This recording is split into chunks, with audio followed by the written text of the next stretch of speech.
Olá pessoal, tudo bem com vocês? Meu nome é Lauriston Soares, eu sou biólogo, especialista em hematologia clínica e tenho aqui o meu canal que se chama Biologia e etc., onde eu discuto muito sobre ciência, métodos de estudos, algumas videoaulas e muito mais. Bem, o tema da nossa aula de hoje é órgãos vegetais. Então, pessoal, o que seriam os órgãos vegetais? Toda planta possui vários órgãos para fazer com que haja a manutenção de sua respectiva vida. Nessas condições, nós temos presente a raiz, com a respectiva função de fazer a captação de sais minerais e água e fixação dessa planta no solo. Nós temos o caule, as folhas realizando processos de fotossíntese. Nós temos flores, frutos e sementes. A raiz, o caule e as folhas são considerados órgãos vegetativos, que é justamente para a manutenção da vida dessa planta. Já as flores, frutos e sementes são órgãos reprodutivos dessa planta, para garantir com que a espécie da planta consiga ser dispersada em outros ambientes. Então, os órgãos vegetativos estão presentes nas plantas desde o período de germinação até o período de frutificação. É muito destacado, posteriormente, que após o período de frutificação, a planta ela acaba morrendo, porque ela não tem mais uma função e ela acaba morrendo. Como, por exemplo, o pé de feijão. O pé de feijão, ele tem uma certa quantidade de vezes que ele coloca feijão. Após esse período, ele acaba entrando num processo de morte, onde as suas folhagens ficam mais amareladas. Falando agora sobre os órgãos vegetais, no caso das sementes, são as sementes que guardam o embrião. Dentro da semente, nós temos o embrião, que é responsável pelo desenvolvimento da futura planta. E é na semente que a gente tem também reserva energética para que esse embrião consiga sobreviver. Nós temos também outros componentes dentro da semente que nós vamos ver a seguir.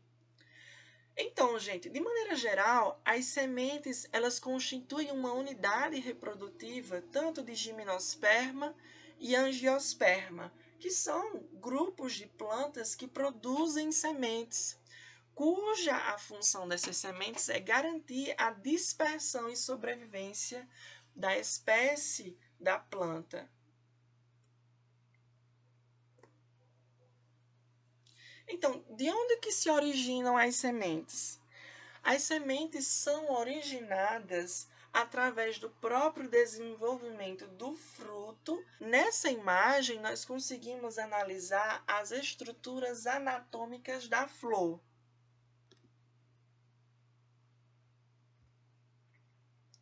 Por exemplo, aqui nós temos o ovário desta flor. Nós temos também a antera, que é um órgão masculino que faz a deliberação do pólen para que haja a fecundação dessa flor. A flor é composta por pétalas que, dependendo da espécie, existem colorações diferenciadas. E essas colorações são específicas para garantir com que o seu polinizador venha até a flor para fazer a polinização. Nessa outra imagem, nós conseguimos visualizar a estrutura anatômica de maneira um pouco mais detalhada do órgão feminino. Então, nós temos o estigma, que é essa boquinha onde o pólen vai se adentrar. Aqui nessa estrutura, nós temos o estilete, que é onde o pólen vai passar. E nessa estrutura mais ovalada, nós temos o ovário. onde guarda o óvulo para ser fecundado pelo pólen. E é através dessa fecundação que nós temos aí o desenvolvimento do fruto, e dentro do fruto nós vamos ter também o desenvolvimento das sementes. E dentro da semente nós temos o embrião, que será posteriormente a futura planta que será desenvolvida. Através dessa imagem, nós conseguimos analisar a anatomia interna das sementes. Cerca de 80 a 90% dessa semente aqui é recoberta por uma estrutura que nós chamamos de cotiledônio. É esse cotiledônio que garante aspectos nutricionais para esse embrião durante as necessidades desse embrião. Esse embrião começa a utilizar os nutrientes disponíveis do próprio cotiledônio para garantir o seu desenvolvimento. Além disso, nessa própria imagem, nós conseguimos analisar a estrutura anatômica desse embrião. Nós temos, por exemplo, a folha primária, que é uma estrutura bem pequenininha dentro da semente. A radícula, que é a primeira estrutura que sai da semente para garantir com que haja a dispersão das raízes, para fazer a captação e fixação da planta, a captação no caso de água e sais minerais, para a continuidade do desenvolvimento dessa planta. Sendo assim, nós temos uma variedade de sementes. Nós temos tamanhos diversos, colorações diversas, tudo isso depende de espécie para a planta. Então, nós temos alguns componentes estruturais da semente. Nós temos o tegumento, que nada mais é do que a casca da semente. Dentro da semente, nós temos o embrião e o endosperma, que também é o cotiledônio, que é a reserva energética. Outros componentes estruturais da semente é o tegumento rígido, o hilo e os próprios cotiledôneos nas sementes. Nós também temos os componentes do embrião, como a radícula, que dará origem à raiz, o hipocótilo, que dará origem ao caulículo, que dará origem ao caule, no decorrer do próprio desenvolvimento da planta. Radícula é somente quando está na fase de embrião. Nós também temos um outro componente do embrião que é chamado plúmula e gemas. Então, existe em todo aspecto da fisiologia da germinação, que a princípio muitas plantas necessitam da água para fazer o despertar do embrião, para fazer com que ele comece os seus processos de desenvolvimento e ativar os seus próprios processos metabólicos.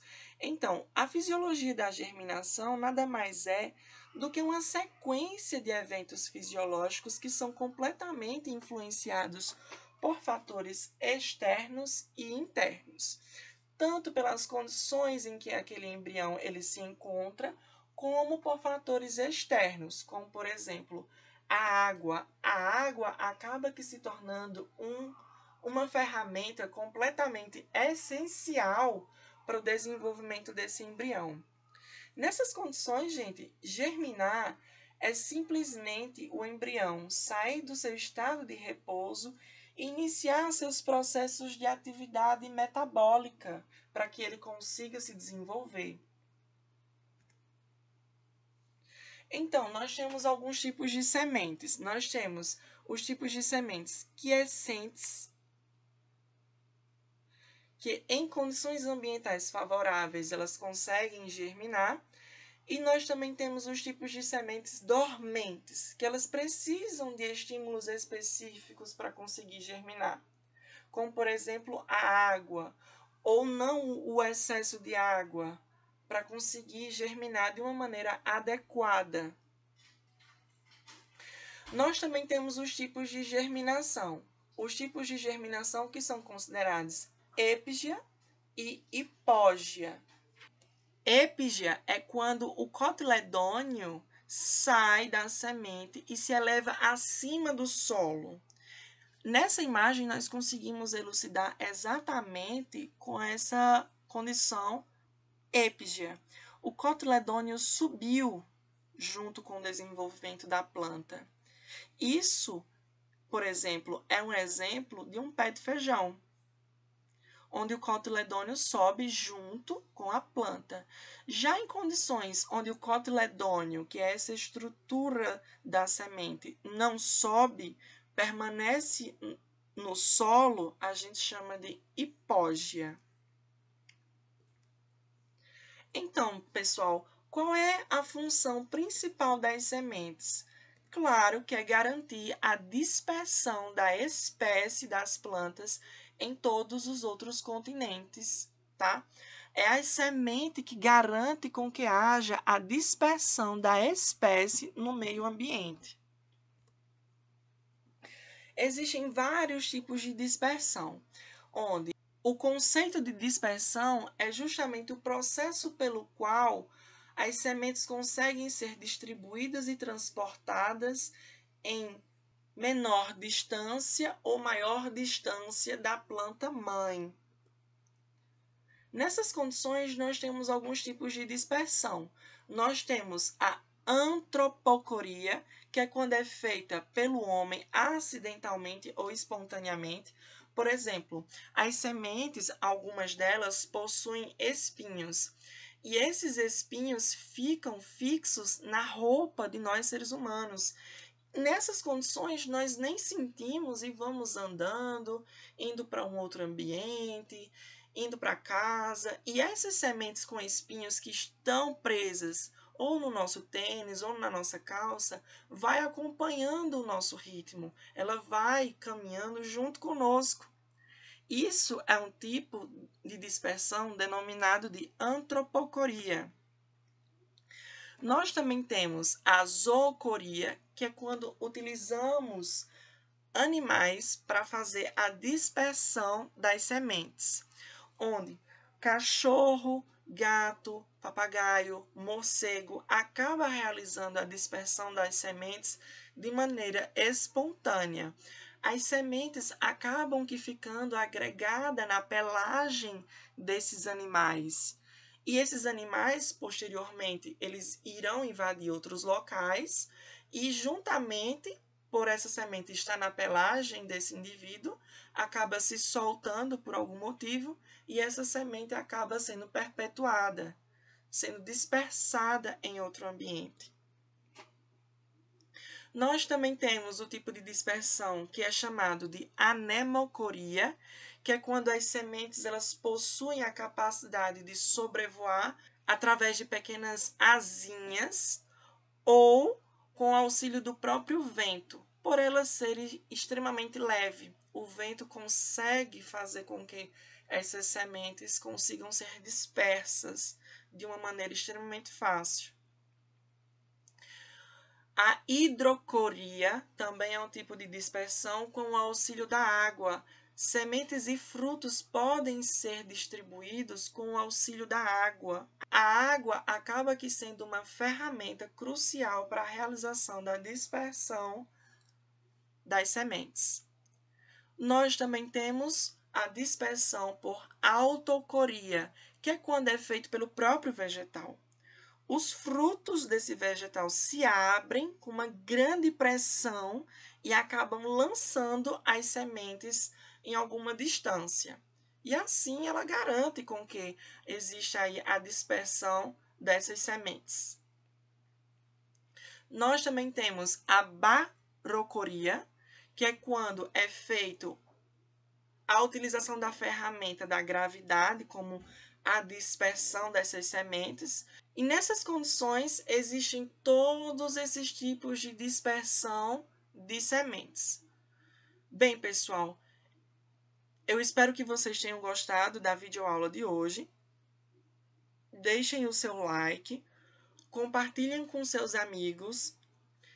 Deixem aqui nos comentários se vocês ficaram com alguma dúvida. Não se esqueçam de se inscrever aqui no meu canal e ativem o sininho para receber as notificações das próximas aulas. Bem, pessoal, até a próxima